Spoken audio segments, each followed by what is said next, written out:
நம்மளோட பிரெயினில் வந்து சேர்ந்துக்கிட்டே இருக்குது. இதை கழிவை வெளியே தள்ளணும்னா அந்த பயங்கரமாக நம்ம மூளையை வந்து திருகி அவங்கள சரியாக்கணும்னு நினைக்கிறவங்க ஒரு சைக்காலஜிஸ்ட் ப்ரொஃபஷன் உங்களை சரி பண்ணணும்னு சொல்லிட்டு கவுன்சிலிங் கொடுப்பாங்க. அவங்களோட டேட்டா ஒன்று படிச்ச ஆர்டிக்கலில் அதில் பார்த்தீங்கன்னா அவங்க தான் அதிகமாக தாட்ஸ் வருது. ஏன்னா அவங்கள டிப்ரெஷன் அதிகமாக போகிறாங்க, எல்லா கதையும் கேட்குறாங்கன்னு சொல்லிட்டு ப்ரைவேட் காலேஜ் தண்டலம் கிட்ட அந்த ரோட்டில் பேர் வேண்டாம். அவர் கிளாஸ் எடுக்கும்போது அவ்வளோ ஃபேன்ஸ் அவருக்கு. எங்கள் கிளாஸில் எல்லாருக்கும் ஒரு ஃபேன்ஸ், அவ்வளோ ஸ்மார்ட்டாக இருப்பார். பார்க்கும்போது சூப்பராக இருக்கே தோணல, செம்ம சார் வந்த போல ப்ரெசென்ட்டாக இருக்கும். ரீசெண்டாக எதிர்த்து மீட் பண்ணேன். அவர் ஒரு ஹாஸ்பிட்டல் வச்சுருக்காங்க நம்ம திருவள்ளூர் ரோட்டில். எனக்கு பயங்கர ஷாக்கு. டோட்டலாக மாறிட்டார். அப்படியே ஒரு ஏஜ் லுக். நைட்டு ஓபிஏ 11 மணிக்கு முடிக்கிறாங்க, காலையில் சீக்கிரம் இருக்காங்க. இன்னொரு ஹாஸ்பிட்டல் திறந்துட்டாங்க. ரீசெண்டாக பார்த்தீங்கன்னா டாக்டர்ஸும் நிறைய பேர் சிக்க. யோசிச்சு பாருங்கள், எல்லாத்தோட ஸ்டோரிஸும் அவங்க கேட்டு நான் பார்க்கும்போது, நான் ஒரு 10 வருஷம் முன்னாடி பார்த்தேன் ஒருத்தர் டிஸ்க்கு. அவர் திடீர்னு பார்க்கும்போது, சார் எனக்கு இப்போ பரவாயில்லையா, அந்த விரல இருக்க விரவன்றது போயிடுச்சான்னு கேட்குறேன். ஒரு நாளைக்கு ஆவரேஜாக 50 பேஷண்ட்டு இன்ட்டு ஒரு வாரம், இன்ட்டு ஒரு மாதம், இன்ட்டு ஒரு வருஷம், அப்படி 10 வருஷம் ப்ராக்டிஸ் எடுத்து பார்த்தீங்கன்னா அவங்க எல்லா மெடிக்கல் நாலேஜும் தெரியணும்.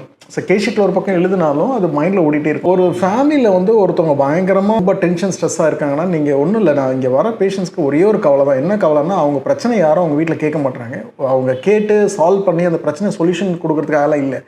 என்ன தான் பிரச்சனைன்னு கேட்கறதுக்கு ஆள் இல்லைன்ற அளவுக்கு இருக்காங்க. வீட்டுக்காரம்மா ஹஸ்பண்ட் சார் வேலைக்கு போயிடுறாங்க, பசங்க வேலைக்கு போயிடுறாங்க.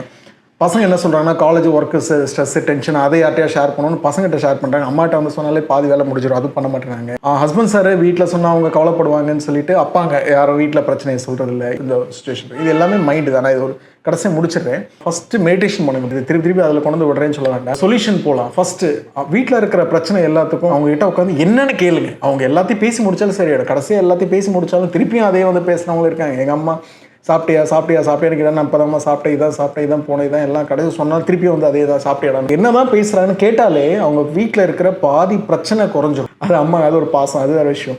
இது என்ன பண்ணுங்கன்னா, ஒரு 10 பேர் வீட்டில் உட்கார வந்துருக்கீங்களா, 5 பேர் இருக்கீங்களா, 3 பேருங்களா, உட்காந்து அன்னைக்கு என்ன விஷயம்னு சொல்லி ஒரு 10 நிமிஷம் பேசுங்க. ஒரு ஃபேமஸ் ஒரு ஆள் இருக்காங்க, பேர் வேண்டாம், ப்ரொஃபஷன் சொன்னாலே அவர் தான் தமிழ்நாட்டில் தெரிஞ்சிடும், வேண்டாம்.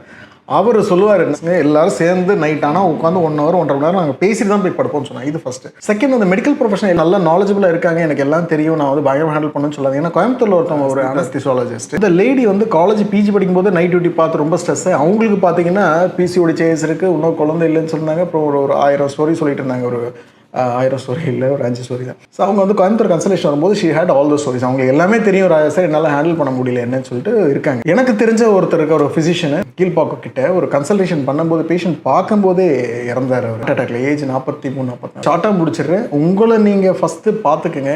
எல்லாத்தையும் மைண்டில் போட்டுக்க வேண்டாம், எல்லாத்தையும் கொஞ்சம் வெளியே தள்ளுங்க. தேவைப்படுறதை மட்டும் சேர்த்து வச்சுக்கோங்க. மைண்டை ஃப்ரீயாக விடுங்க.